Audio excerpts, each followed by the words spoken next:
जो यात्रा निकाल रहे थे तो उनकी यात्रा को भगवान केदार ने रोक दिया क्योंकि उनकी नीयत साफ नहीं थी। भगवान केदार ने उनकी उस यात्रा को अवरुद्ध कर दिया क्योंकि भगवान केदार के दरबार में वही जा सकते हैं जिसको भगवान केदार बुलाएंगे।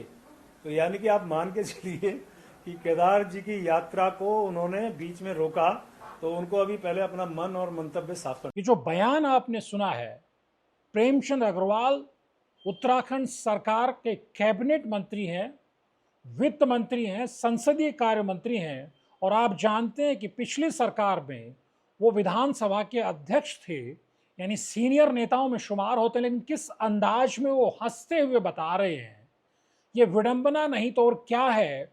वो कहते हैं महज करण महारा को और चंद कांग्रेसी नेता जो केदारनाथ धाम प्रतिष्ठा रक्षा यात्रा लेकर के जो केदारनाथ धाम जाना चाह रहे थे, उनको बाबा केदार ने रोकना था क्योंकि उनकी नीयत ठीक नहीं थी प्रेमचंद अग्रवाल के अनुसार, इसलिए उनको रोका गया, यानी इसलिए उनको अपनी यात्रा स्थगित करनी पड़ी क्योंकि वहां जिस तरह से आपदा आ गई।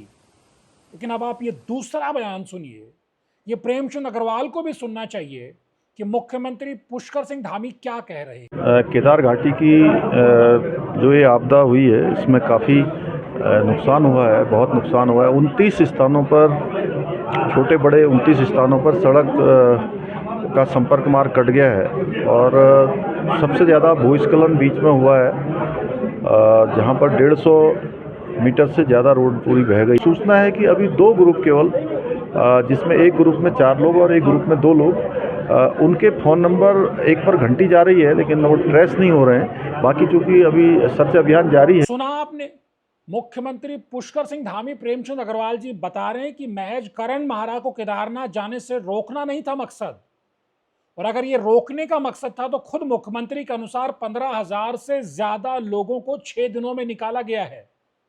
प्रधानमंत्री चिंतित हैं, गृह मंत्री अमित शाह चिंतित हैं, गृह मंत्री अमित शाह से जाकर के उत्तराखंड के तमाम सांसद मिल रहे हैं, केंद्रीय सड़क परिवहन मंत्री नितिन गडकरी से तमाम सांसद जाकर मिल रहे हैं कि इतनी सारी सड़कें हमारी टूट गई हैं। और आपने सुना खुद मुख्यमंत्री पुष्कर सिंह धामी कह रहे हैं कि 29-30 सड़कें टूट गई हैं और कई जगह पे, एक जगह पे तो 150 मीटर के आसपास का हिस्सा गायब है। पैदल यात्रा वो बंद है, जैसे तैसे हेलीकॉप्टर यात्रा शुरू की जा रही है, दूसरे वैकल्पिक रूट को तैयार किया जा रहा है।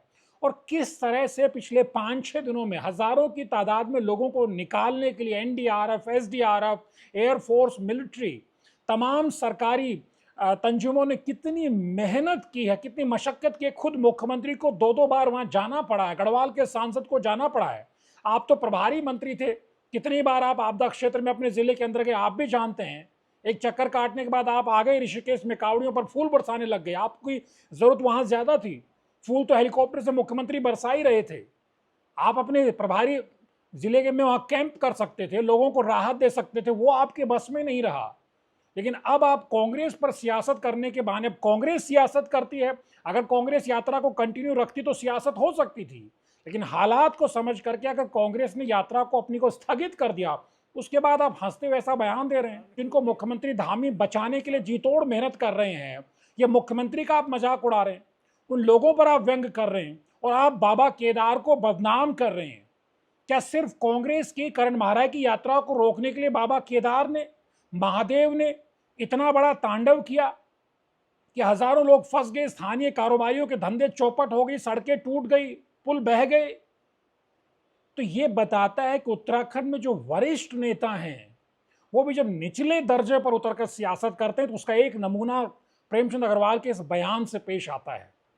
और कम से कम मुख्यमंत्री को पूछना चाहिए उनको अपने इन कैबिनेट के वरिष्ठ सहयोगियों से कि एक तरफ वो जनता के बीच जाकर के, आपदा पीड़ितों के बीच जाकर के, आपदाग्रस्त क्षेत्रों के बीच जाकर के हाथ बटाने की बजाय, मुख्यमंत्री का हाथ बटाने की बजाय इस तरह की बयानबाजी कर रहे हैं।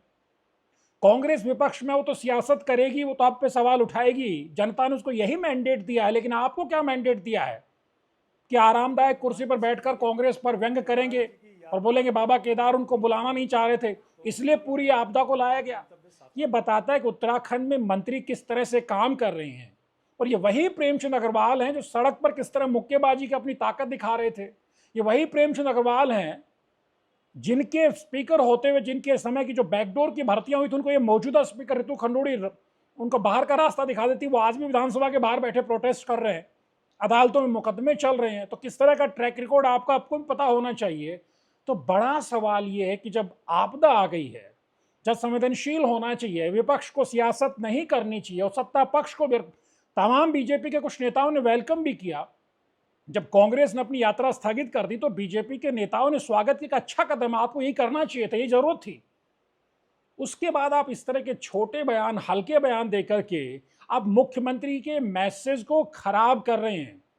आप विपक्ष पर कटाक्ष नहीं कर रहे हैं, दरअसल आप बाबा भोलेनाथ का, महादेव का उपहास उड़ा रहे हैं। और आप उन लोगों का उपहास उड़ा रहे हैं जो मध्य प्रदेश के थे, गुजरात के थे, दिल्ली के थे, हरियाणा के थे, राजस्थान के थे, उत्तराखंड के स्थानीय कारोबारी थे, वो सब लोग जो वहां फंसे रहे संकट में। और आप उन सेना के, उन तमाम उत्तराखंड पुलिस के, एसडीआरएफ के, एनडीआरएफ के लोगों का भी मजाक उड़ा रहे जो उनको बचाने के लिए अपनी जान पर जोखिम में डालकर किस तरह से नदी नालों से, पहाड़ों की चोटियों से बचाने की कोशिश कर रहे हैं।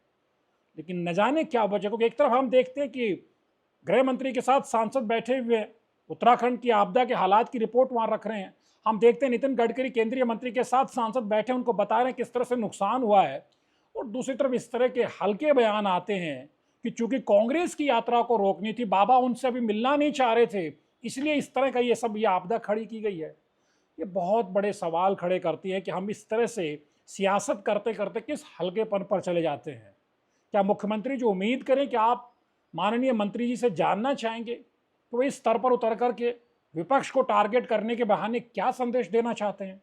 तनुज चड्ढा के वीडियोज को लाइक कीजिए, शेयर कीजिए और चैनल को सब्सक्राइब करना मत भूलिए। और कमेंट करके जरूर बताइए कि प्रेमचंद अग्रवाल के इस तरह के बयान पर आपका क्या कहना है।